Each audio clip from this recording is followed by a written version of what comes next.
Three, two, one. What's up, y'all? This is Jay Spruill, movies, music, sports, and life. Still at the airport, getting ready to come back home shortly. But I wanted to give a review of Power Book 4.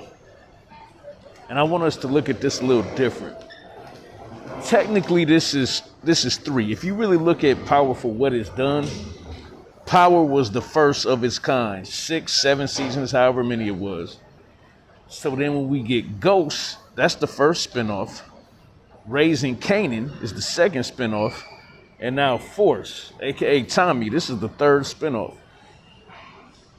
Man, this first episode was better than most of what I've seen from Ghost Book 2, to be honest with you. Sometimes I have to remind myself, I think the gentleman's name is Joseph Sikora.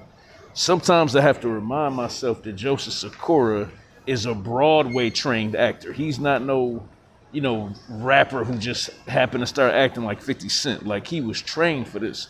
So he can bring a little bit more depth than some of the other people who have been on Power before. And the story writing is good. I'm getting a little tired of the I'm gonna use a $5 word on y'all, gratuitous. I'm kind of getting tired of the gratuitous sex scenes, man. It's, my boy Chance Jolivet, he talks about it a lot with Emmett and Drew. And, as a straight man, I'm not excited to see two guys always making out like that.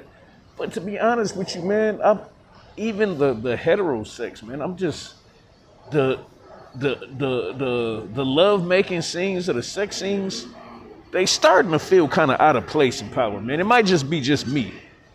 And it doesn't even feel like it advances the story. So yeah, just, pause. But I just fast forwarded both of the scenes, the lesbian scene and the scene with Tommy. I'm just at any rate, I don't want to get off on a rant. With me being in Miami, I didn't have my laptop with me, so I couldn't do the research like I normally do. So I'm gonna just call him Fresh Out / Common, because he reminds me of Common from The Chi, a righteous brother who used to be a thug. His acting skills are impeccable. He brings a lot of depth on the screen. Dare I even say he almost commands the camera like Ghost? Like Jamie.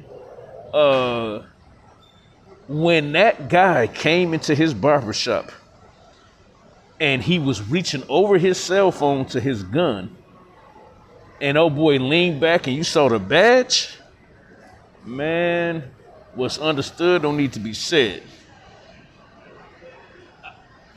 That was an ominous visit, man. And the dude kind of remind me of Wayne Brady. Let me know if I'm tripping, if that actually was Wayne Brady, the cop. But he reminded me of Wayne Brady. Or it might be that dude from the Tyler Perry movies. Was that him?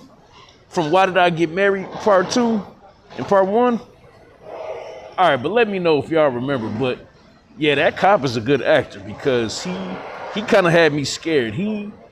The way he came into that barbershop after hours, he said the first one is on the house. He said, no, I always like to pay my way.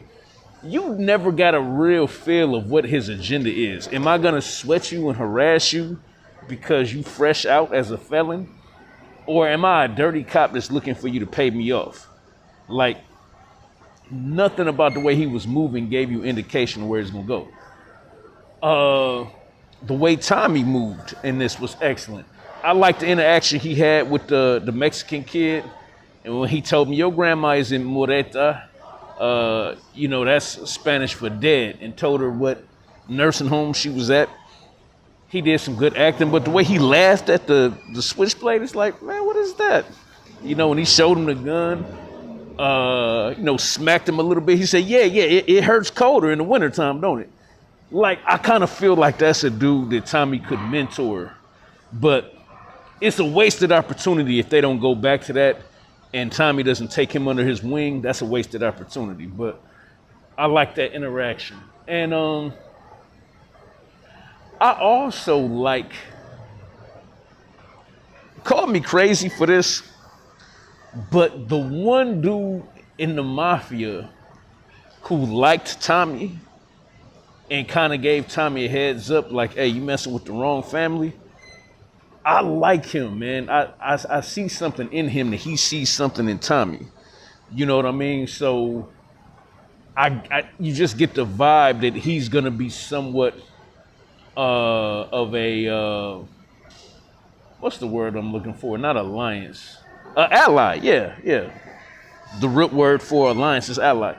It seems like he'll be some type of ally. Like, it seems like whatever beef Tommy has with this mafia family, it seems like things are gonna stay neutral between them, and they're gonna have a mutual respect. And you always like to see that, kind of like when Unique and Rock at the beginning, when they would talk about their beef without even shooting it out. Like, you really respected that okay, we're gonna go back to possibly killing each other, but we're gonna have these guidelines in the meantime. So I'm gonna end this review just by saying that I was very surprised by Tommy. I'm calling the show Tommy. I was surprised by Force, but I shouldn't count out these writers from Courtney Kemp, 50 Cent, these guys from Power, because if you look at what they've done, the Marvel Cinematic Universe, aka the MCU, is the only entity that's been able to pull this off, of having really an extended universe that ties all of their movies together.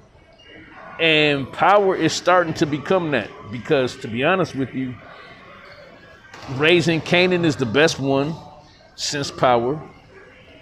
And I will put Force just off the one episode as number 2. And then Ghost Book 2 is behind, but not that far behind, because they can do a good job sometimes too. But yeah, man, salute. Let me know what y'all thought about the show in the comments. And I'll be back with another review next week, because we are done with Power Book 2. So Tommy is all we're going to have for a long time. Salute.